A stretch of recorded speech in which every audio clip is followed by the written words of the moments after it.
طيب انا فتحت Upwork، يلا بينا نعمل sign up. I'm a freelancer for sure. اوكي، بعد كده هتحط الاسم المنام. I have to agree the Upwork terms of service. Create my account. اتبعت لك verification email، محتاج تروح للايميل بتاعك. انا بعمل verification دلوقتي، يلا بينا نكمل بعد ما عملنا verification. get started. انا اختار ان ده new for me. ايه هو الهدف بتاعك ان انت تشتغل as a freelancer؟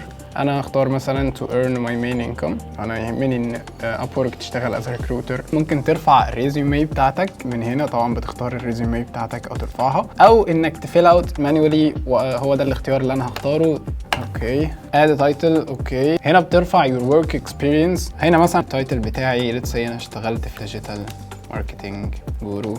The company was Udacity. في الكيس بتاعتي انا مثلا بشتغل ريموتلي في مكان في اليونايتد. description هنا بتحدد ايه هو اللي بتعمله بالظبط. على سبيل المثال as a digital marketing guru. save.